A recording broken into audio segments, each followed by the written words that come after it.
Hey everyone, welcome back. Today we're going to talk about why I invested in Mastercard as a business. Mastercard is a global payments processor that connects consumers, businesses and financial institutions. It's one of the two largest payment networks in the world alongside Visa being slightly bigger. Mastercard's network is used to process over 100 billion transactions per year in over 210 countries. Mastercard was founded in 1966 as Interbank Card Association, or ICA. The company was founded by a group of 16 banks in the USA. In 1979, ICA was renamed to Mastercard International. Mastercard has grown rapidly over the years. In 1980, the company had just 30 million cards in circulation. Today, Mastercard has over 2.5 billion cards in circulation around the world. Mastercard's business model is based on processing transactions between consumers, so me and you, merchants, who we are buying from, and financial institutions like banks. The company generates revenue from a variety of sources, including the network fees, so Mastercard charges fees to the banks and other financial institutions for issuing and processing Mastercard branded cards. They get it from transaction fees, so they charge fees to merchants, those that we buy products from. They also offer value-added services, varying from stuff to its customers, such as fraud prevention, as well as data analytics and also loyalty programs. Mastercard's primary competitor is Visa.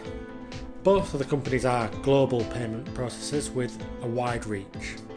However, I think Mastercard has a number of advantages over Visa, and these include potentially stronger brand recognition.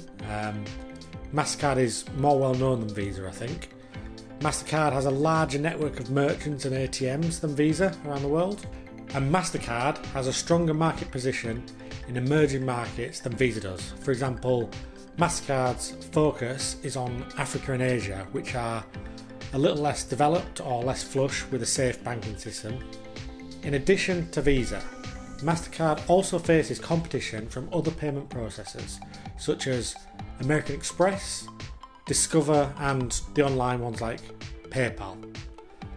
However, Mastercard has a strong competitive position thanks to its large network, well-known brand and innovative products and services. Mastercard is well positioned for future growth. The company is benefiting from the growth of e-commerce, so they have agreements in place with like Amazon that we know about, as well as people using mobile payments, so Google Pay and Apple Pay, as well as now moving to a cashless economy. Everybody is tapping to pay everything. Mastercard is also expanding into the new markets and investing in new technologies. Mastercard offers a variety of products and services to its customers. So it offers both credit cards to the customers, including reward cards, travel cards, and also business cards. They offer debit cards as well. These include instant issue cards and also your prepaid or reloadable cards. They also offer reward programs to the customers, including cashback programs as well as points programs, which people tend to like. Even if you're getting just 1% back on your purchases, that is a big deal nowadays. Furthermore, as I mentioned before, there's fraud protection services. These are both in terms of detecting when you might be getting or becoming a victim of fraud, as well as preventing it from happening, stopping your card and things like that. They also offer a lot of data analytics services. This includes merchant analytics as well as consumer analytics, both for the shops that are selling products and also those that are buying products. Mastercard has a diverse customer base that includes both customers, businesses, as well as financial institutions I've mentioned before. It is growing its customer base quite rapidly still, even after all this time, 40 years on from when they were formed. Turning to the financials, Mastercard has a strong track record of financial performance. If you take 2022, so last full calendar year, the company generated revenue over $23 billion, and that turned into nearly $10 billion of net income to the company and the shareholders. It has over a 50% operating margin and has for the past few years. It also has a 45% free cash flow margin. It is a free cash flow king with an ever-growing dividend as well as a strong and growing share buyback program to reward shareholders. On share buybacks, if we look at the shares outstanding over the last 18 months, Mastercard have reduced shares outstanding by 2.6% of that period, compared to Visa only reducing by 2.1% of their shares outstanding. This has been a trend of recent that Mastercard are buying back more shares than Visa, which 2-3 years ago wasn't necessarily the case. In terms of market share, Mastercard has a market share across both its debit and credit cards of 24% compared to 39% market share for Visa overall. In terms of growth though, Mastercard is growing its revenue by 22% a year compared to Visa at only 19%. Now when I say only 19%, that's still very good, but I'm basically trying to compare Visa to Mastercard and tell you why I invested in Mastercard over Visa. If both companies maintain the growth rates mentioned above, Mastercard will become equal in revenue in 2031, in 8 years' time, to that of Visa. Visa are the market leader and do generate more revenue and do have a higher profit margin than Mastercard. But I think that Mastercard are positioned to upset that over the next 10 years. Yes, in the short term they are sacrificing margin and profit over the near term to fuel that growth, but it will be worth it further down the line. Every $100 that gets spent on a Mastercard, Mastercard takes 30 cents of that payment as a fee.